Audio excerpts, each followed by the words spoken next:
Oops, excited. Start the recorder up here. They like our high energy and shit. Gotta be high energy. Yeah, I can really see it. Everyone's phones on silent. No bottle cap flipping. Chode poking. How can we? What's life worth living if you can't poke the chode every once in a while? Jeez. Don't poke the chode. This is a no fun podcast. Zero fun, sir. All right, here we go. What? No. Nothing. Okay.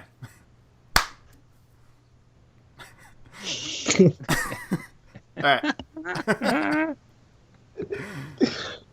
All right, here we go.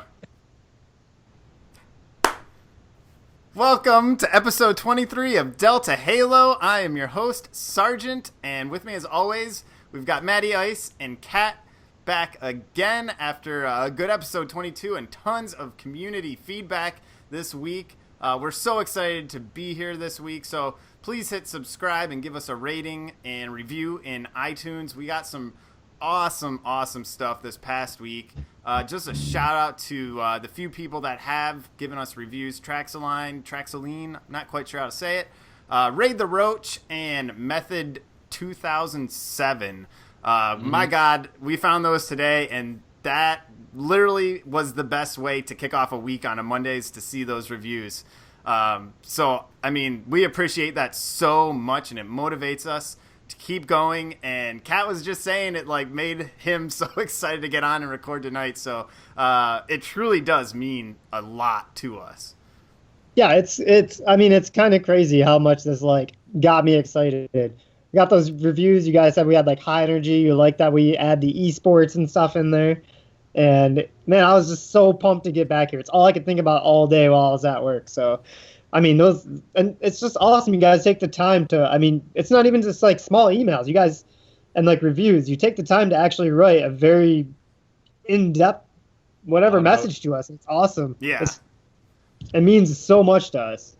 Yeah, we definitely love the feedback. And, if there's any critiques, especially those of me, we do love those always. So send those our way as well. Yeah, anything that you got. Make fun of Matty, that's fine. That's right. I love it. We had some solid emails this week. No, I mean, so much good stuff. If you have anything, send us them, your feedback, espawngaming@gmail.com. So what is it, 2-3 weeks ago now, Kat, we hopped on the Drunken Halo podcast, and we were Speaking talking of emails. Yeah, so I just want to bring this up right now, get this one out in the open. So we were on with Justin from Drunken Halo, and we were talking. I don't even know how we got to this point in the conversation, but you started talking about this email that you sent to Hillary Duff when you were younger, when you had a crush on her, right? Yep, it was a pretty heartfelt email I had sent her. If you guys want to hear what it's all about, it is on Drunken Halos. I believe you can go right to their website, and I think it's their third episode from today, or their last episode from today. Yeah, it's episode 144. So if you want to hear that full story, go check that out. The best part of this, though, there's actually two cases from this which make it so awesome. So the first one, we got an email from Hillary Duff. She listens to Drunken Halo, and we got an email from her, and I just wanted to read a quick excerpt from that for you guys, just to get a little flavor. We'll try and figure out a way to post this so you can read the whole thing, because it's that good. It's very touching, and we appreciate her writing this in. So let me just read this first paragraph to you real quick. Dear Kat, this might catch you off guard, but this is Hillary Duff. I can't tell you how much your message touched me. At the time you sent me your email, I was in a relationship with Joe Madden, and you're the reason we broke up. He caught me reading it multiple times while pleasuring myself. He was like, it's either me or the letter, and I choose you.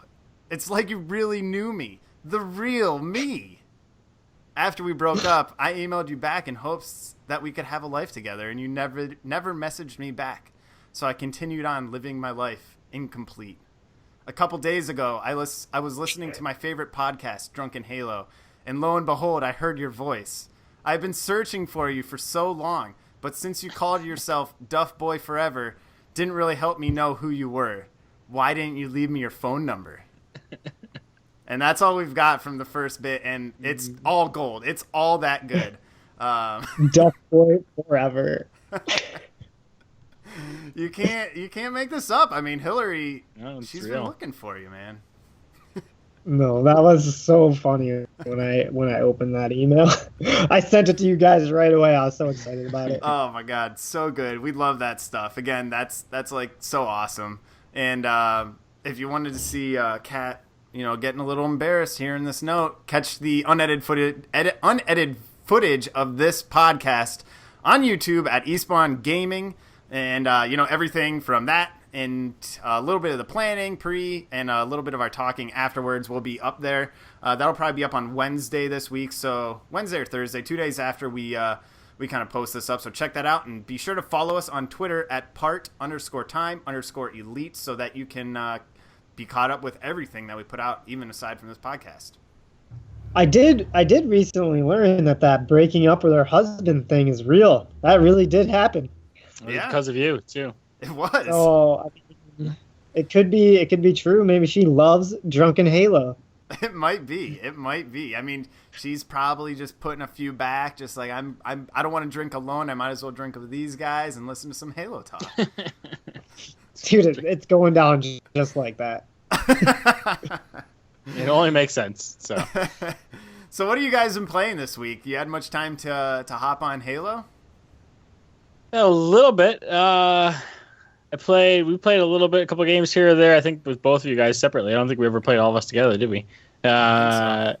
No, but we played a little bit. Did some what's it called, placements. So got a little bone to pick with 343 and their ranking system, which is apparently faulty this past month of April. What'd you end up ranking in? What happened? I got platinum for like the first time. I think I was platinum one other time. And Platinum's a good place to be. I got embrace platinum 4 in Slayer after like destroying everyone. Me and Kat dominated when we played together. We did, and then I played a couple more. I finished them by myself. Yeah, and I wrecked it. I freaking wrecked it. Kat got diamond, and I got freaking platinum somehow. This season, I got platinum 4 this season for I thought Slayer. you said you got diamond when you did it. What the shit? I got platinum 4 too. I got platinum 4, and that's two seasons I got platinum in a row. And then I keep starting out so strong on swap, and I've been landing in platinum on there. I didn't get any golds this time around, thank God. But I played a lot of Halo this weekend. I mean, we'll get into the PAX East tournament in a little bit here, but I watched that. Fantastic. And then when you watch that, man, you just have to go and play some Halo. Like, you just have that itch so bad, and you just want to play. And then I get in there, and I'm like, I'm going to play just like I watched them play. I'm going to be calling things out and just headshots all day. I love when you're playing by yourself and calling things out, and it's just freaking crickets. Yeah. Yeah. And I keep doing it. I just keep going. I just keep trucking. It's great, too. No one responds at all. Guarantee they can't hear me. It's just me in a room yelling at a freaking computer screen for no reason. And then if you're like me, you realize that you invited your friend to a party 30 minutes ago, and you haven't been in game chat the entire night. Happens to me all the time. Well done. Man, but I don't know about you guys. Anybody else that got on Xbox last weekend? A lot of problems with social and gaming. The gaming actually worked fine for me, but the social aspect, like party chats, did not work. You just could not hear each other.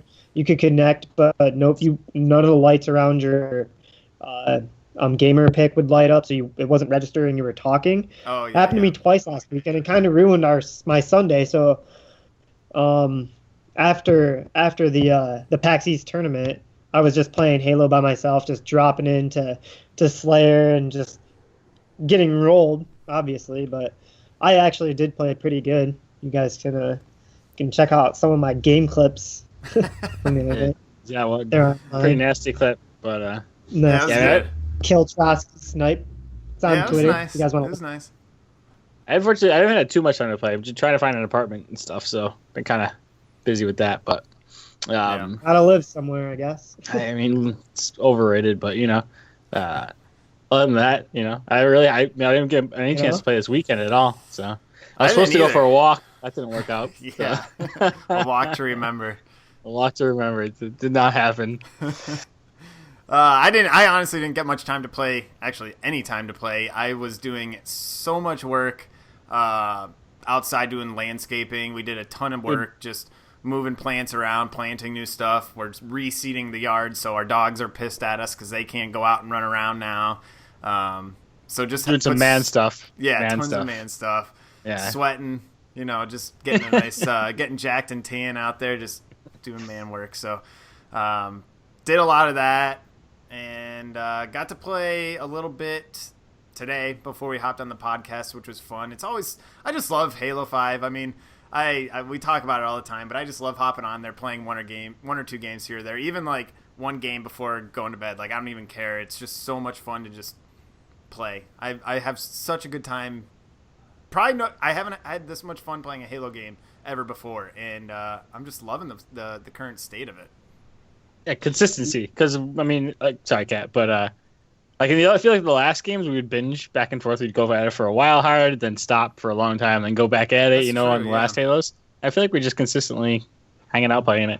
Podcast helps probably too, but yeah.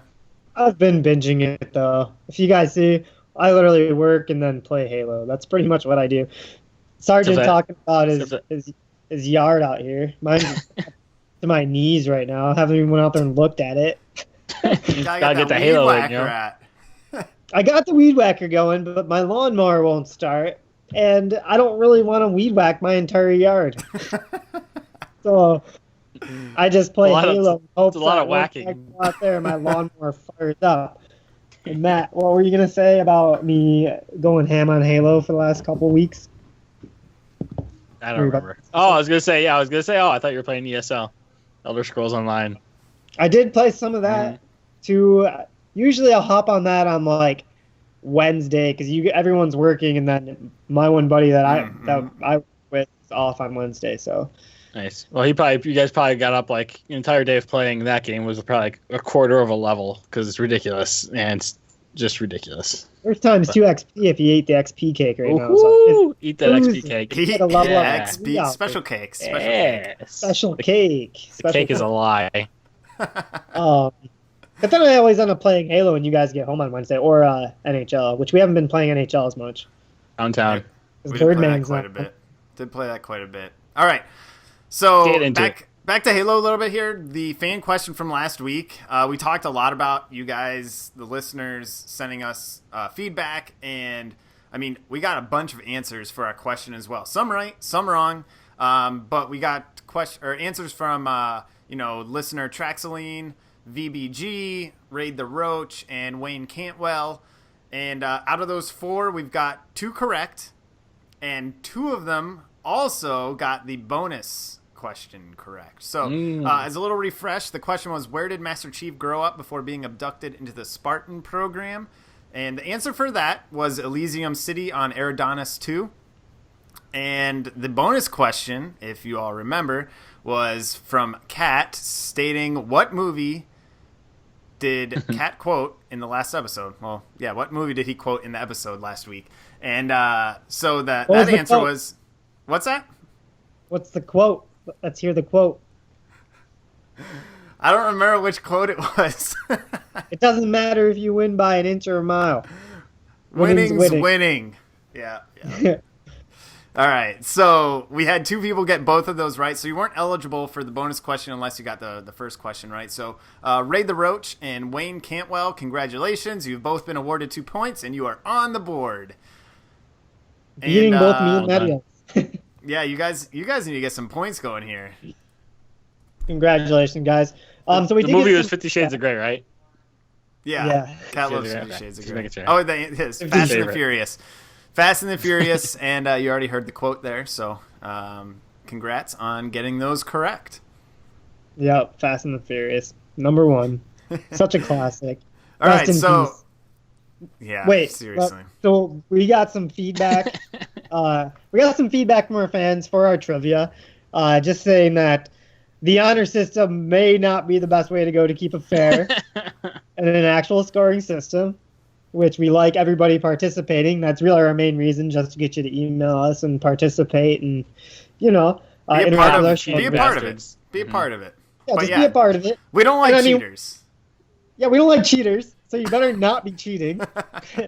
We like the honor system, but we did get some good suggestions for other kind of trivia, like ways we can do trivia that might take the Google aspect out of it. We're gonna mess around with some ideas. This week we're gonna keep it normal, which we'll get to that, but we will mess around with some other ideas, and we do like the feedback on that because some of the suggestions were awesome. So yeah, thank you. Very good stuff. Yeah, very good stuff. Thank you for that feedback. We will mix it up next week. This week we're gonna stick to bread and butter, but to do a little score recap of the leaderboards here, and VBG tweeted us a pretty cool idea: Drunken Halo versus Delta Halo. We'll see how that plays out, but right now we got MattyIce at 2 points, leading the Delta Halo crew. Cat with 1 point. You gotta get this week's right. You gotta get this week. Traxaline with 2. VVG with 1. And then we got our new placements, Raid the Roach and Wayne Cantwell, both coming in big with the bonus question and the original question, so 2 points apiece. And really, everyone's knotted up at 2 except for Cat and VBG. You guys got to get this next one right this week. So stick around to the end of the episode, and we'll do some more trivia, get you guys some points. And again, if you want to participate, send us your answer and get on the leaderboard with everybody else. There was, so you mentioned PAX East happening, and that was a big deal. But aside from that, there was a lot of other stuff that came out as well to talk about. And Bravo kind of popped a lot of this on us at last minute, really. So his weekly update, we got vertical and horizontal look sensitivity. So even more customization for your controllers. Right now, you just have look sensitivity adjustments, but they're also letting you click into that and adjust the sensitivity for verticality and horizontal. So very cool that they're giving us that additional customization. I don't think I'll be touching it because I just feel like I'll mess it up. But you guys think you'll check that out at all? I would have to sit down and literally do a couple hours of fiddling around with it. I think it could be cool as far as whether you kind of researching yourself as whether you move one way to turn quicker as far as up and down or stuff like that, or whether it's one way is better for you and stuff like that. So I feel like it could be something that I might mess around with just because I will occasionally be the flincher, where I'm sniping and then do a giant flinch or something like that, So it could be something where I could see myself messing around with it a little bit. We'll see what happens. But it's kind of a risk reward type of thing. I actually think I really kind of put this into a lot of thought. You're thinking we had the thing about normal gamers / normal or default / inverted. And how much that can affect people's gameplay of just how their minds work. Mm-hmm. And if you take this new element of changing speeds down to the actual professional level and tournament level, and where all that little bit, the little bit there can probably really make a difference. Before you switching from game styles from inverted to default, that's a pretty drastic change. Of course, you're going to see people get better on it. But as people hone in their skills, you're going to see just that little bit might make a big difference. Because I'm thinking maybe, I like to look side to side as fast as possible. Maybe getting to their head so you're not just flinching up too hard, making that slower. I really think that this has a chance to change a lot of the game for some people. Everybody's brains work that much different. So there's really nothing I can say that could be that probably won't affect that person very much. But the way their brain works, you have no idea. That little bit could make it somebody just be not so good to completely different and a lot better. I think, anyways. That's my take on it. Yeah, I tend to agree to a point. For an example, I was messing around a lot with the inner and outer dead zones, and I know that's not necessarily the same thing, but I messed around with it enough that once I got it to a point where I felt comfortable with it, literally I stopped going negative. I still go negative here and there, but my game improved probably 1 or 2 kill death ratio up. I went up positive pretty much every game now for the most part. And I mean, it really, really changed my game. I just feel so much more confident on the sticks now too. So I think it can definitely have that impact. I don't necessarily know how much the vertical and horizontal will, because I guess we've never had that customization before. So it'll just take time to check it out. I actually feel that the dead zones is a very non-significant small change as compared to the verticalness, because that's something that we do use all the time. And I think that'll make a bigger effect than a dead zone. Because I mean, I did mess with my dead zones. I made them all 0, but I really don't understand what it's doing completely, to be honest. So the inner dead zone is how much movement it takes from center before your reticle starts moving on the screen. Outer dead zone is how far you have to push that stick until you are pinged, so at max speed. So it really affects, if you have it at 0, I don't know if that's like instantaneously, like all the littlest tiny movement that you put on the stick, your reticle's moving already. The other one makes people that have heavier thumbs moving it around just take more time. Okay. So it's a lot more precise. So it definitely has a big effect once you understand. I honestly read the definition behind the dead zones 4, 5, 6 times just to understand it, so that I could figure out how to tweak my gameplay, because I just couldn't figure it out. And I don't even know what it was at the default, and I've messed it around enough that I'm at a good spot, but I don't even know what my percents are right now. But anyways, I don't know.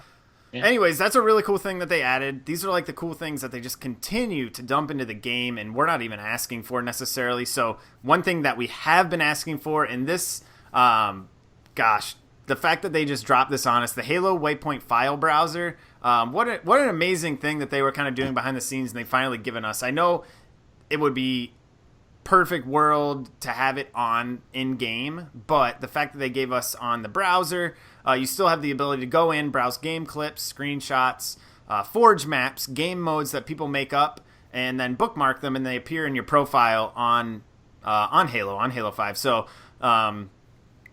you have the ability to do that still too, and I guess it might be a little easier to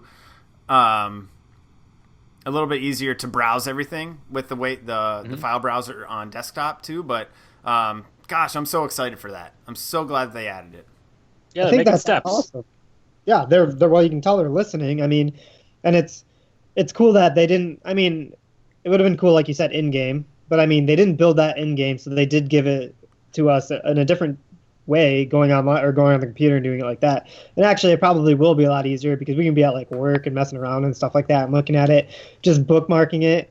I mean, to be honest, I'll take that any day. I think that's just as good, and like I commend 343 for listening and letting us do that. The custom community is gonna be a game changer for sure. I never really was a person that would use like external apps or going on external websites of video games and mess with things. But since we've been doing this show and I've been gaining a little bit more in the community and actually following a lot of the stuff around for Halo, it's becoming a little bit more mainstream for me to go out there and use a different app or a different something like that. 'Cause you know that you have the Destiny app, you can change weapons. It's just becoming a part of the actual like industry of having these secondary things that you can do. And for Halo to do it with the map thing, I think that's awesome. It's a cool way to go about it, and people's brains are already getting wrapped around that idea of using an external point anyway. Yeah, it's just becoming like another habit. Yeah, so awesome. I'm pumped. Yeah, I think it's cool. I think it's a step in the right direction. They're giving us more ways to access what the community is doing, which is going in the right direction. Which is great. We don't have to wait for them. I mean, yeah, we have to wait for them to get into a playlist through all the playtesting and all that, time-consuming thing that they have to do. But without, I mean, before you had to be on like Reddit or know the right people to follow to find their maps and then download them. It was a pain before. This is a great shortcut. So yeah, this is another one of those things. 343 just listening and adding in and continuing to build and definitely. It's all because of the use of hashtags. Yeah, it's all the use of hashtags. Do you think have you checked out this site yet? Has it been like initiated? Yeah, it's live. It went up. I think it went up end of last week. I went in and looked around a little bit. I didn't spend much time looking at maps and things like that. I know that right now, I believe the the thumbnails for the Forge maps are just default canvas screen like thumbnails, and that's something that people are like, man, it'd be great if we could customize what this is so we can actually show a little bit more what this map looks like, because right now it's like every Avalanche map looks exactly the same, or Glacier, or whatever that canvas is. They all look exactly the same, so you don't really know what it's about until you download it and go check it out. But you can sort by most downloaded and things like that, so you're essentially finding the most popular ones, which is cool. That's what I was going to ask you. Is there any filtering for that kind of stuff? That's super cool. Yeah, filtering for game types or anything? What's that? Is there any filtering for like game types? Can you have, like, I would assume so. I honestly didn't mess around with the game modes very much. It's going to be cool if you can not just game modes, but like you know how we played that breakout, what is it called? Wipeout map? Oh, yeah, yeah.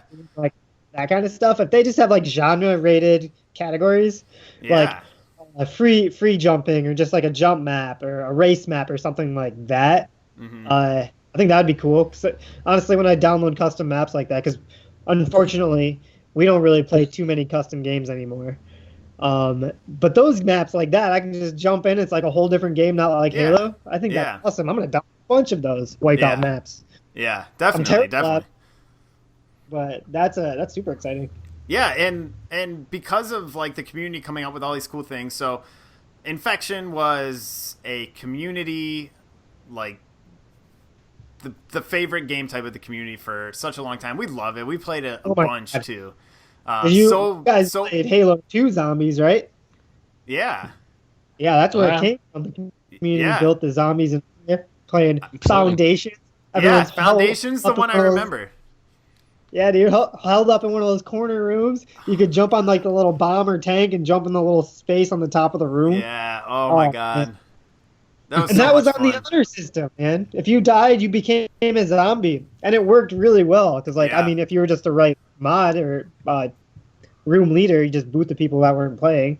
Yeah. But custom are so big and everybody's so intertwined because you didn't have a friends list like you do with the Xbox One. Or Xbox 360, you just had the friends that were on Halo, so everybody was so intertwined, and you could always have so many people for custom games. Yeah, there are always people sending out those mass custom game messages, like just sending out those direct messages. Join up for Tower Power, join up for this or that or whatever it was. So anyway, back to the whole point of Infection. Kind of went off track there a little bit.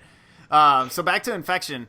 They're finally bringing it with the next update, Memories of Reach, and they released some teaser images which look pretty cool. I'm still on the fence about it, but I'll run through them here. They are called the first one is Malignant. It's an even further gone overgrowth. So I mean, I think that map could be very cool for Infection. I think it's more of a map that fits that game type rather than like a Slayer.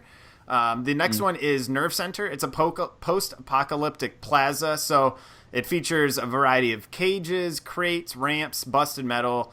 I think that's kind of what they're going for, this theme of post-apocalyptic for these Infection ones. And then the third one is RIP, Rest in Peace Tide. So Riptide, it's a riff on the Riptide map, and that includes new barriers, cages, corners. For the ultimate final stand is what the description was. So they're just remixing those three right now, which, I mean, Infection's Infection. It's not a game type like Team Slayer or Capture the Flag that will flow a specific way. This is all about just being scrappy and fighting off zombies. So I think they'll be fun no matter what. I don't think you can necessarily go wrong. But I have seen amazing Forge maps that people have been making for Infection. And oh my god, they look absolutely beautiful. They look so like horror movie-esque that I can't wait until they mix those in. Yeah, it's great that they're going to finally add a different. Well, I mean, you had Warzone, but if you're just looking for a good drop-in game, not like Sunday when I couldn't play with any of you guys because Xbox Live is messed up. That's a game I just want to get in and drop into. Some Infection, some Halo 3 Infection was classic. I cringe at the word Reach, but I've got high hopes for this. Yeah, I think, honestly, I think it'll be all right. What are you going to say, Matty? Let's say, how cool would it be if they do get kind of like a horror movie feel to it? You know what I mean? Like, that'd be pretty sweet if it was like a survival horror Halo type of thing. You know, that would be pretty cool, and something we don't really see very often. It's like, even if they made like cool maps where like, I don't know, like you get to like pop around corners and stuff like that, and like, you know, I don't know, something along those lines would be pretty cool. So that's what I was gonna say. You could use like the big tanker bins, like square bins, and like have it like a very enclosed, close corner thing. I don't know if you can plant enemies in these maps. Probably not. Huh? Like AI enemies? Yeah. And then you just walk around corners. No, but really, you could probably put like man cannons in like a corner that shoots you back out in like the middle of the zombies or something like that. You know what I mean? That'd be cool. Yeah. Like, or no, what if you made a very like some kind of traps or something? Yeah. Like a big maze with the hanger boxes. Can you walk through any of those hanger boxes? They have to have that these days. But like a bunch of tunnels in the super dark, and you're just running around tunnels and stuff. How cool would that be? Cool. Like that would be cool to have like a maze. Yeah. Man, someone's got to make that, please, and just tag me in it, and I'll download it. I'll find you on the feed. So speaking of new game types, they added Super Fiesta as a weekend playlist, and I got a chance to check it out, but I'll kind of reserve my opinion to hear your guys first. Kat, what'd you think of it? I know you kind of liked it. Yeah, I liked it. It was fun. Because like I said again, on Sunday I couldn't play with anybody, so a nice dropping game that didn't mean anything. It was just chaotic. I mean, I wasn't going out there to like slam 15 to 10 kills or something, you know, not doing anything, trying to be anything cool. Even though I was doing very well, maybe that's why I liked it. But what's Super Fiesta all about for those that haven't had a chance to jump in? All right, so you guys missed out. I really feel like you missed out if you weren't able to partake. The coolest part about Super Fiesta is it nice. So you guys have a chance, but you probably won't hear this episode until then. How long does it go on? I'm not sure. I don't know. I don't know if it'll go all week or... Anyways, it may go through Tuesday when this releases. Anyways. It takes other guns that you have not seen in Arena before. So you're getting rec card guns. I'm pretty sure I got one of the legendary pistols I were using. It was like a 2-hit kill. Oh, was it the Halo 2? Or the Halo CE pistol? It was a burst shot pistol. Oh. So it shot like 3 bullets, and it was 2 bullet kills, even in the body. Dang. So I was getting like SMGs that were like fire bullets, and you're getting like rare battle rifles and stuff like that. I thought it was awesome. I got a 4 rocket launcher. Like it's giving you a chance to play with these cards you don't see because you don't just blow your money on rec cards. Yeah. Speaking of which, I've got 110,000 rec points right now. About to make a video. Stacking. And it was awesome though, getting to use all those weapons. It was just fun and not competitive way, but I had some good moves. You can see it on Twitter. Killtrocity, sniper, beam rifle. It was Didn't nice. burn it out once. It was nice. Yeah. It was nice. Although I will point out the score in that game when you got the Killtrocity, by the way. It was a little lopsided. I tell you, well, I'm jumping in with the 3 randos. What do you want from me? Pro would be like that. Yeah, I mean, I don't know. I've been kind of this way for Fiesta for a while. I'm super competitive, like to a fault, and like I know that. But like Halo does it for me as far as like being like, it's fun because it's a fun game to play, and we all play it together. And we're all pretty, fairly decent at it, and it's competitive. And I have a tough time playing games types that aren't competitive. Now, big team's fun because we're just ripping around, and we can still kind of do things that are cool and still kind of do things to dominate the game and stuff like that. But I really do like to be actually able to influence the game and do well in it. I don't know, and I feel like I kept just continually getting blasted by rockets over and over again. It was just one after the other of me rounding a corner and a dude just sitting there with rockets ready to just rip my face off. And maybe that's my fault. It could be I wasn't playing Fiesta right. Maybe I'm just, maybe I'm too aggressive for Fiesta. I don't know. You need to play your Fiesta game. It's I got very specific adjust. strats. yeah, I don't know. It's called not get angry. Well, but that's the thing. I can't. I wasn't really caring about the game, but I wasn't enjoying myself as much because it was just oh, we lost. But I can't really point out to any reason why we lost, other than I was just getting blasted in the face by rockets. You know what I mean? I think that's and I think that's why it's fun, because it's you're relaxed. You know, it's like, who cares if we win or lose? But I will say, I do.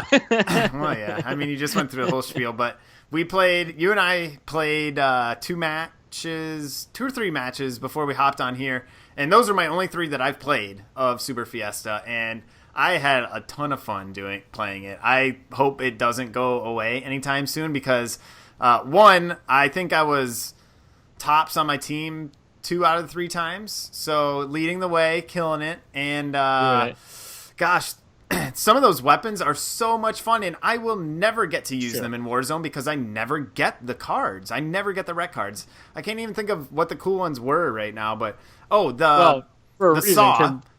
Oh yeah, the saw is ridiculous. So the saw with the exploding rounds. I don't know if I think that's the answer or or I don't know. I think it's still tool destruction or answer. Appetite for destruction. Appetite for destruction. Yeah. So, oh my God, that gun! I've never used it before. I've been on the receiving end of that many times.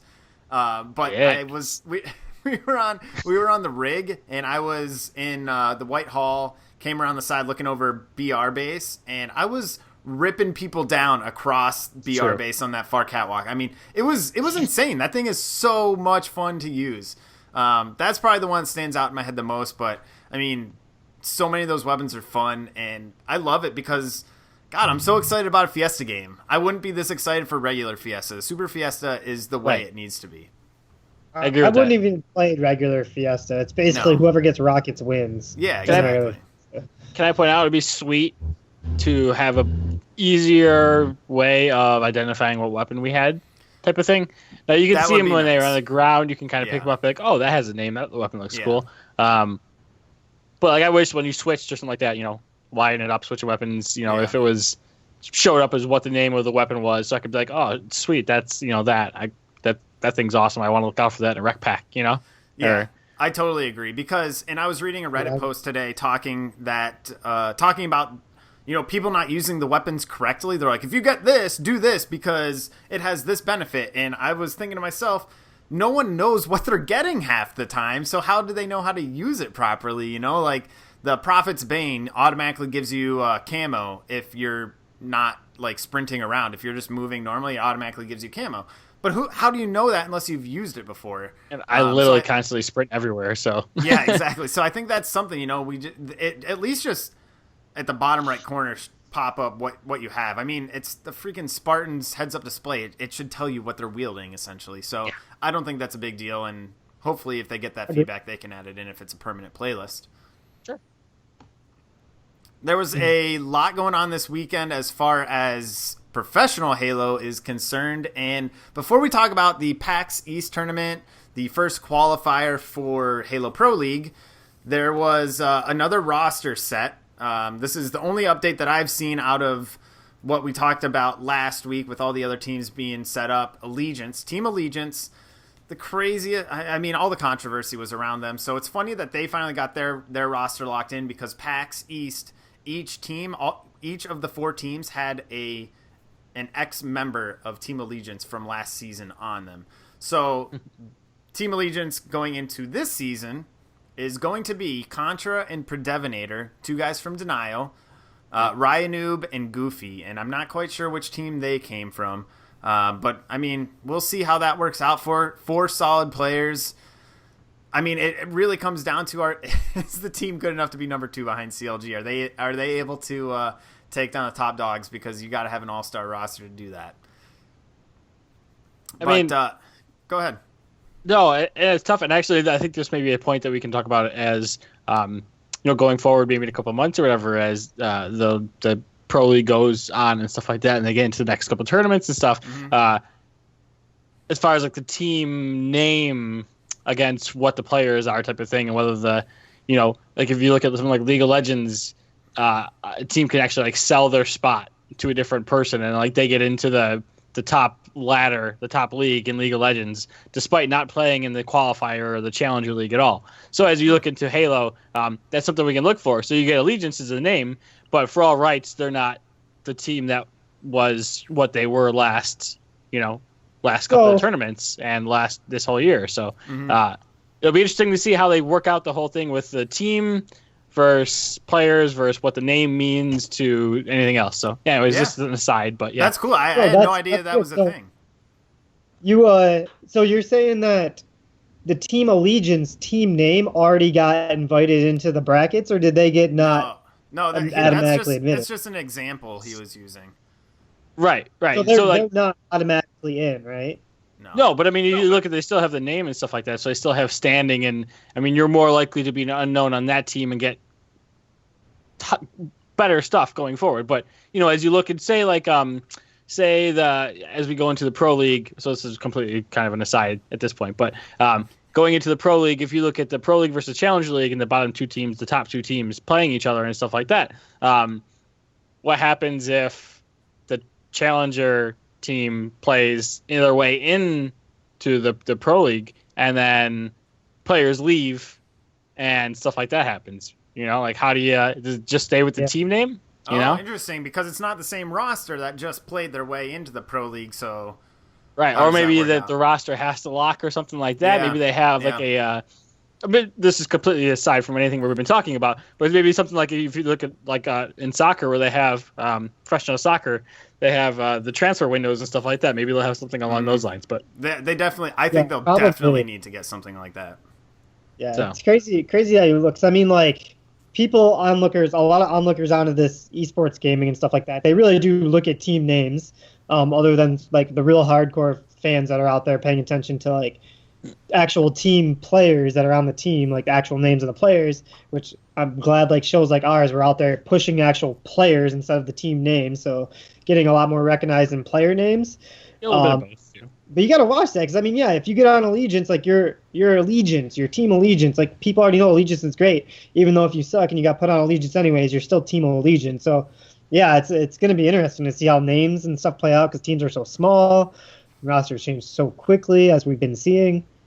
It's interesting, because I've never really been a part of the sport tournament stuff like you guys have for basketball, hockey, and football. So this is pretty much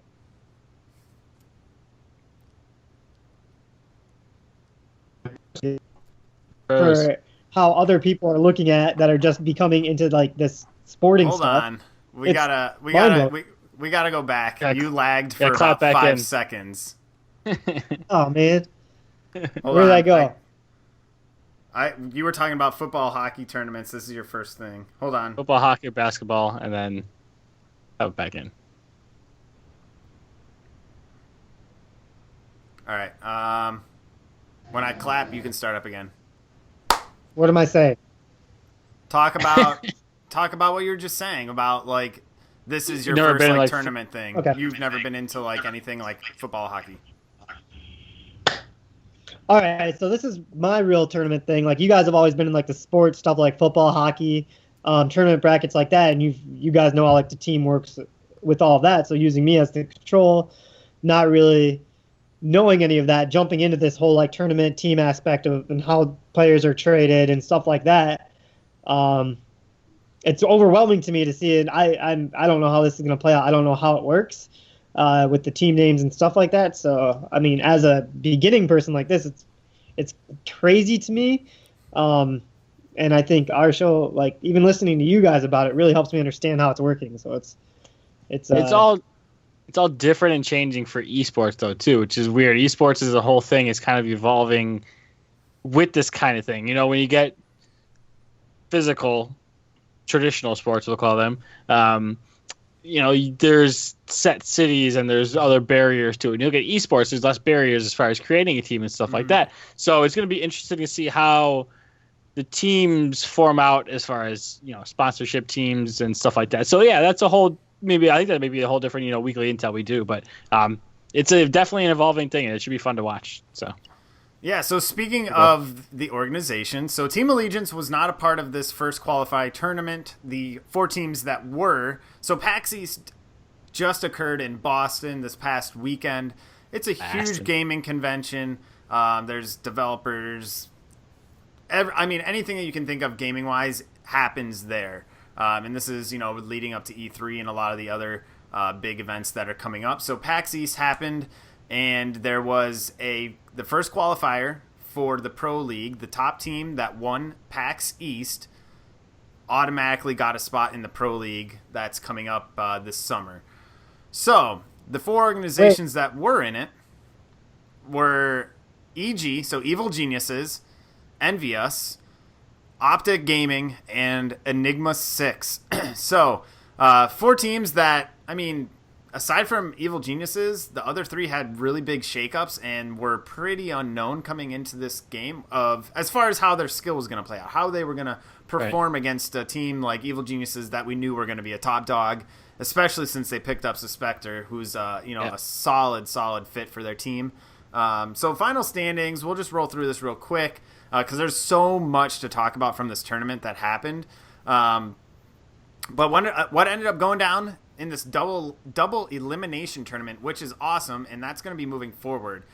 Double elimination, they brought it into this year's HCS and in the Pro League, and something that they didn't have last year, and that was a big complaint from the community. You know, you don't necessarily ensure that you have the best teams playing at the end of the tournament, but this time around we definitely did. So coming in first, which I mean isn't a surprise, is Evil Geniuses. Envious came in second, which in my mind was a surprise. That roster, patched together a little bit with L-Town, Mickwin, Pistola, and Rain. My God, they looked very strong. I was impressed with those guys. Coming in third was Optic, who was going to be my team. They are my team. I still have faith in those guys. Flame, Sword, Maniac, Nated, and Ace. And then coming in fourth, which to me is a big surprise with all of the hype around that roster of Boo Boo Doo Hook, those 2 guys from Denial who were, freaking studs last year, or about a month or 2 ago in the HCS championship, world championship with Denial.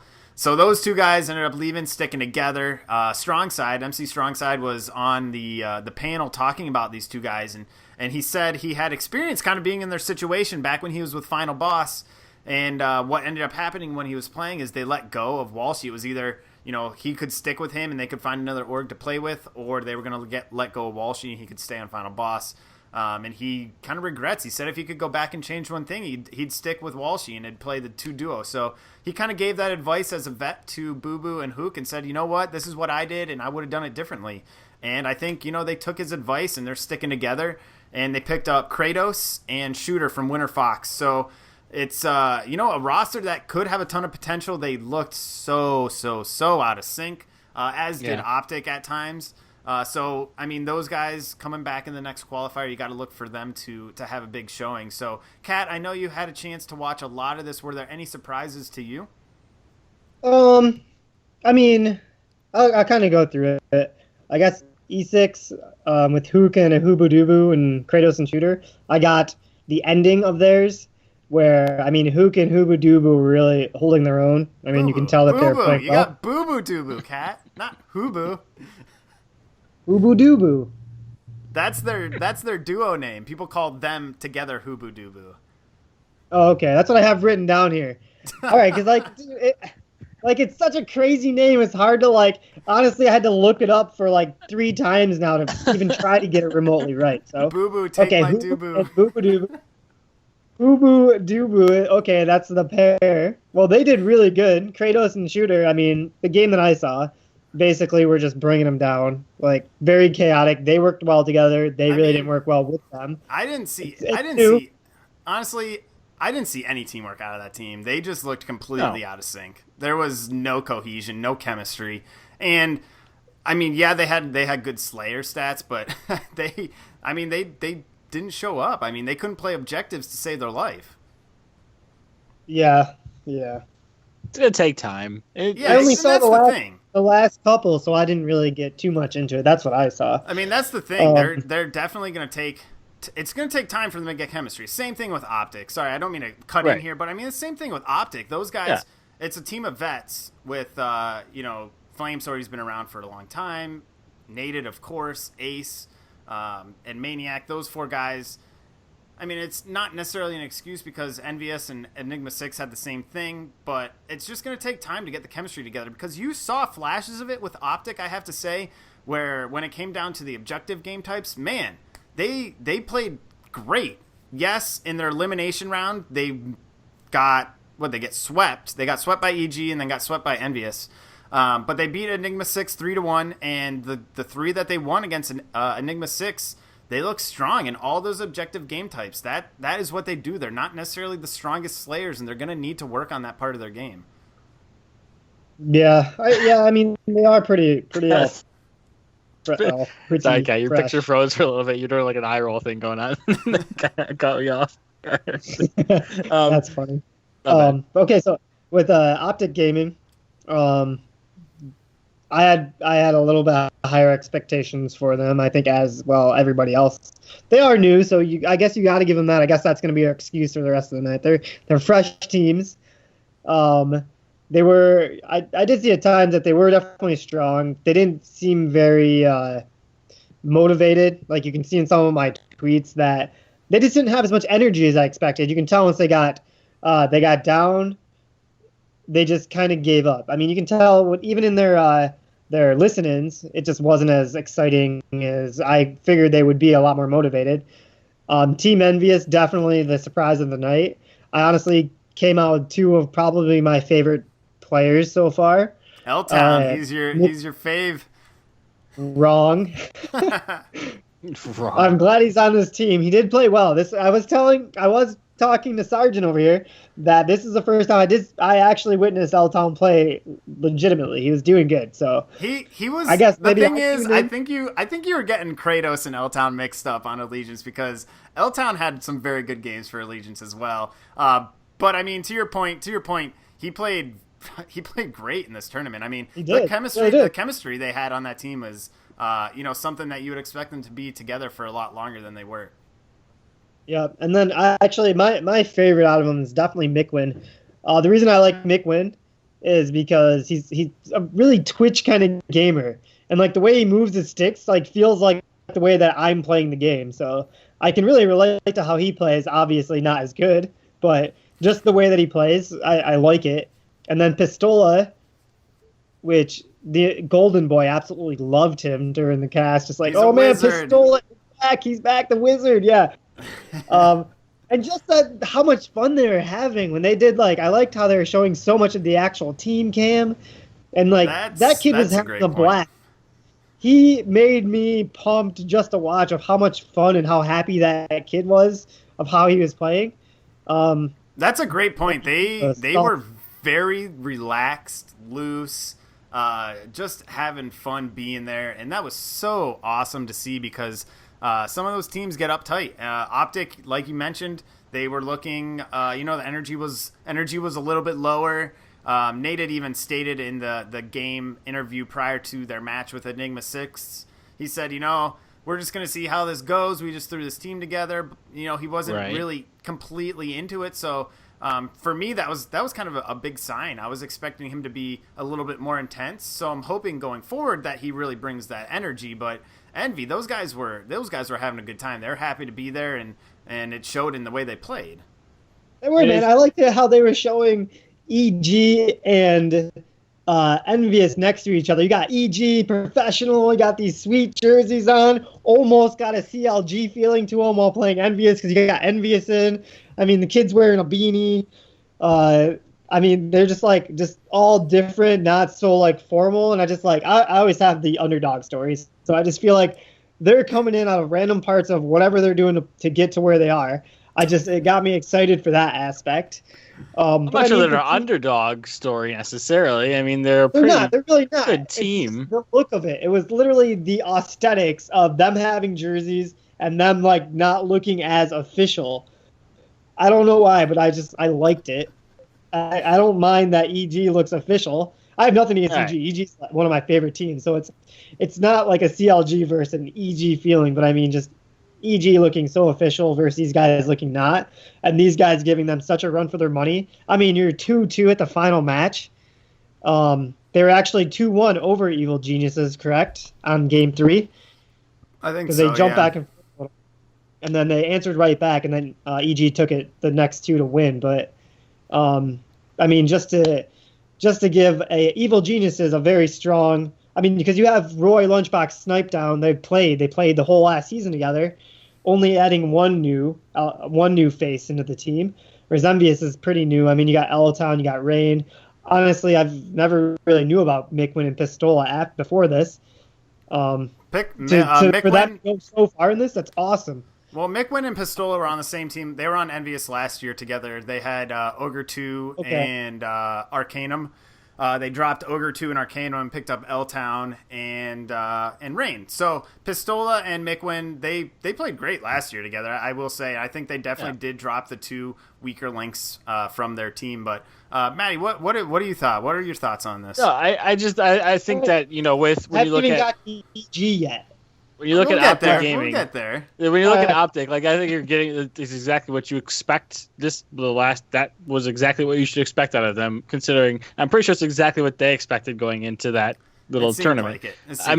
And like you say, the lack of energy and stuff like that. I think a big part of it is these guys, they know when they can hit their level and stuff like that. So if you look at some teams are going to mesh chemistry wise. So like NVS, their personalities work out together where this player fits with this player, because 2 of them did play together before, and it seems like they kind of handpicked who they wanted to come in, kind of like as a good fit, Mm-hmm. and that could be like in why they seem loose and stuff like that. It's a good fit. They're a good fit personality wise of the roles they play, so it's easy for them to get together. If you look at other teams, if you look at Optic, where you're trying to get more of a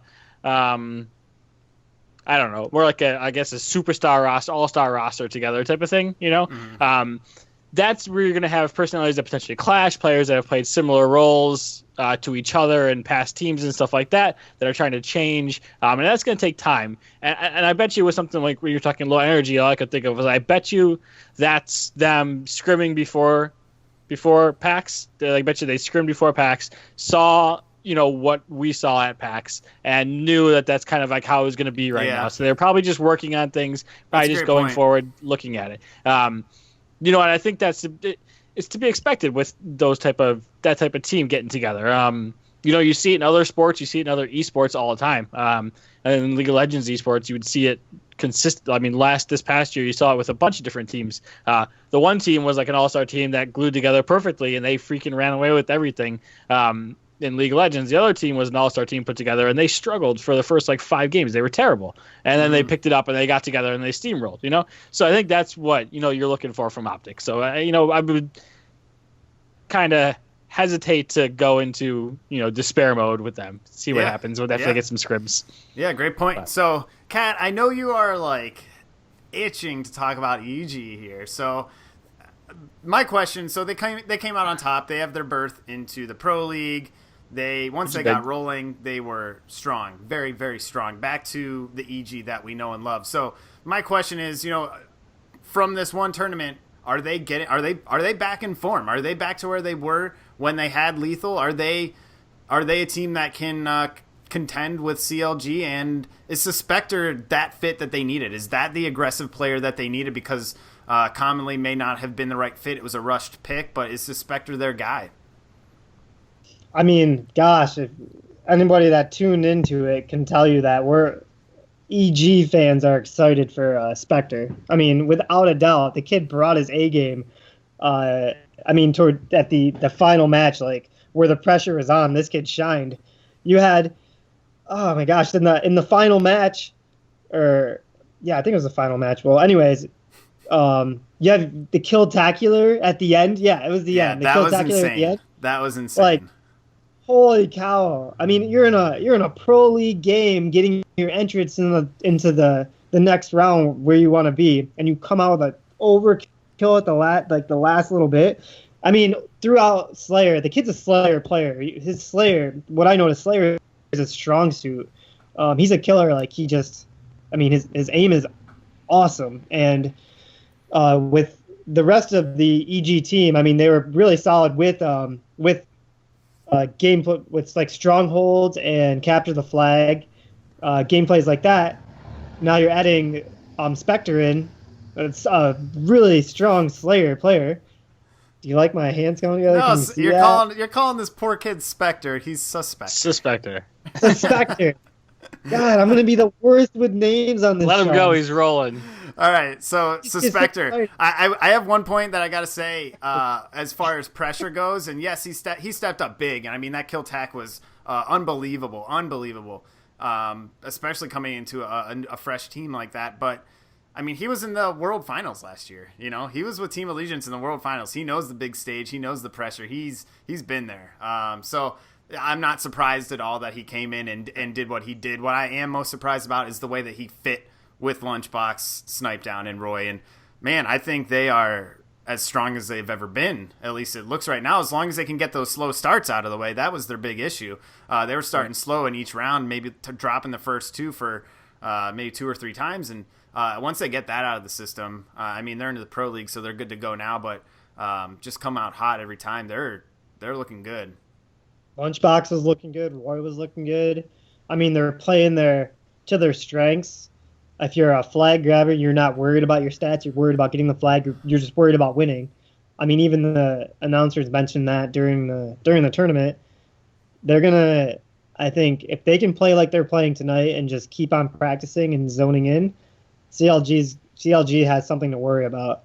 I honestly thought they were gonna keep Commonly. If you listen to episodes at the end of last season, I thought they were gonna keep Commonly and work with him because I saw some potential on what I was seeing in his play, and he was new.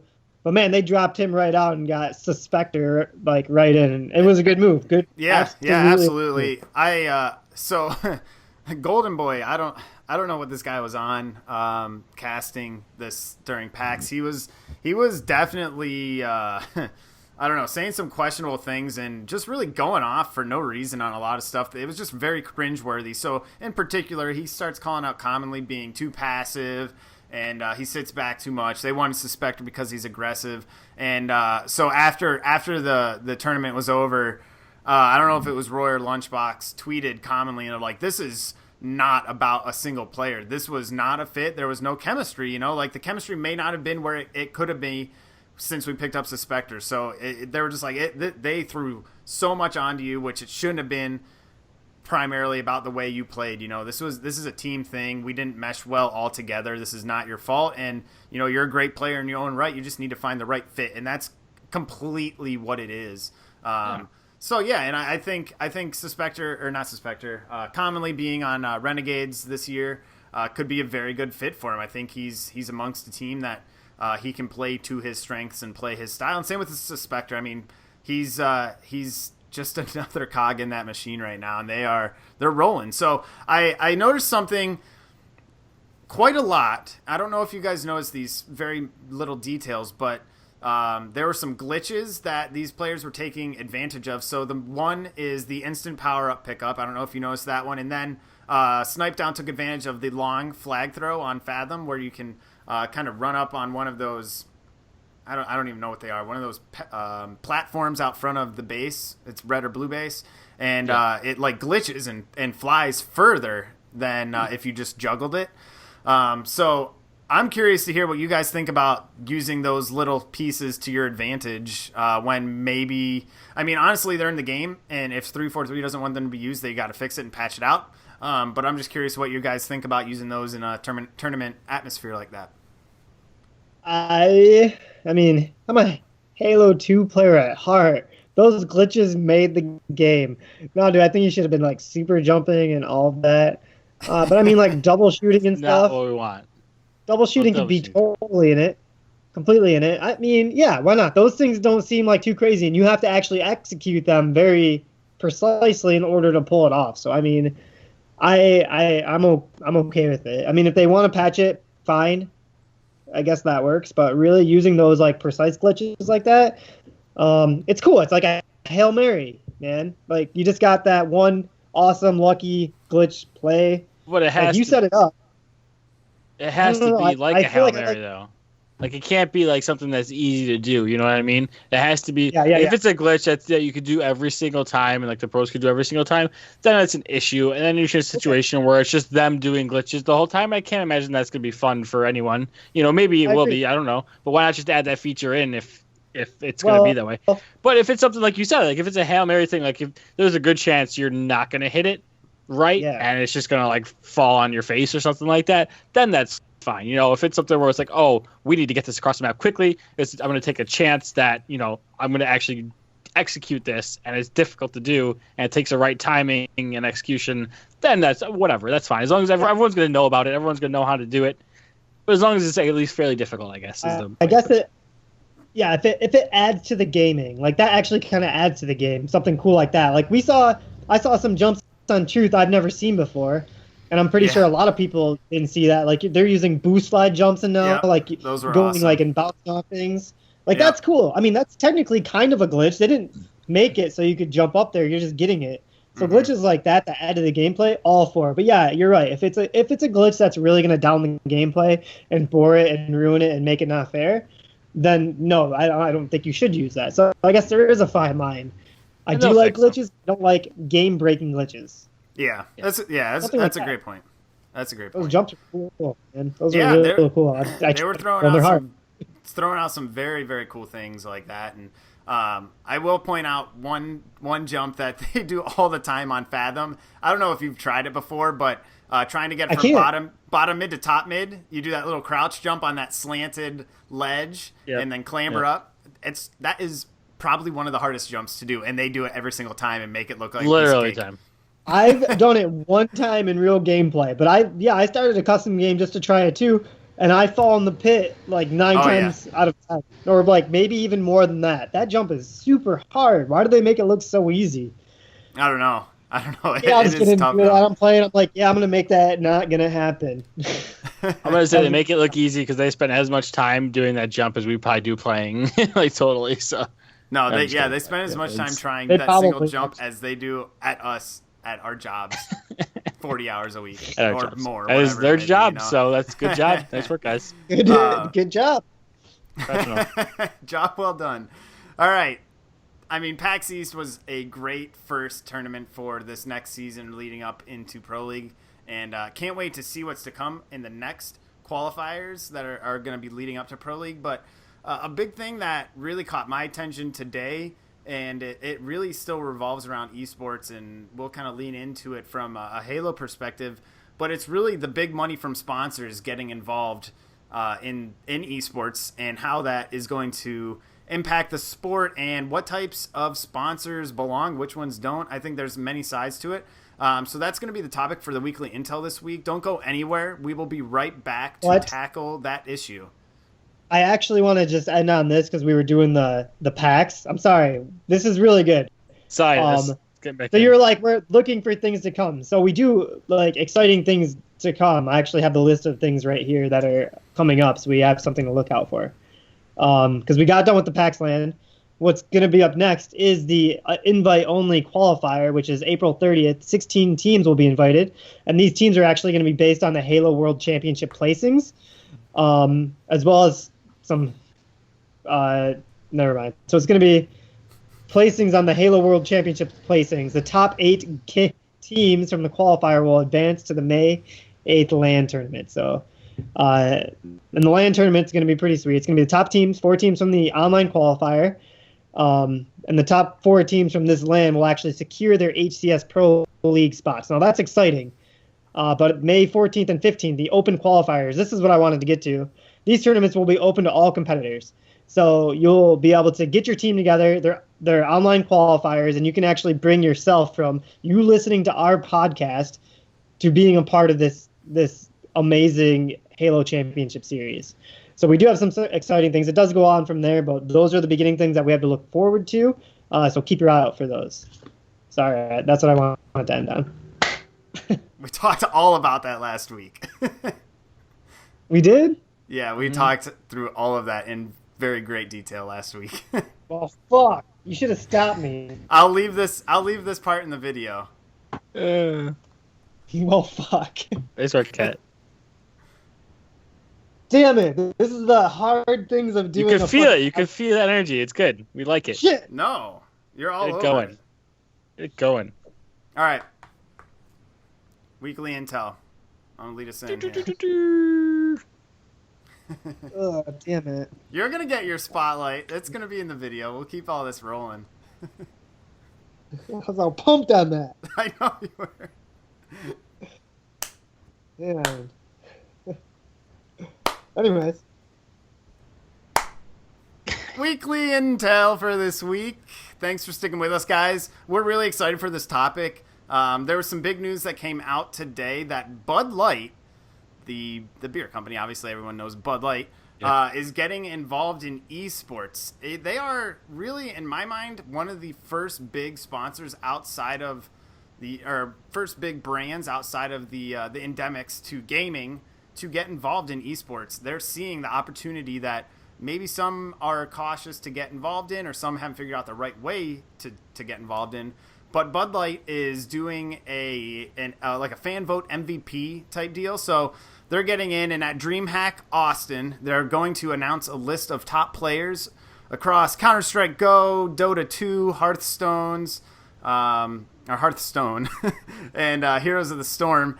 And out of those players that are announced from May to June, fans can vote on who they think should be the MVP. Those who are eligible need to be 21 or older. Obviously, this is a beer brand, so yes, you need to be 21 or older to be associated with it.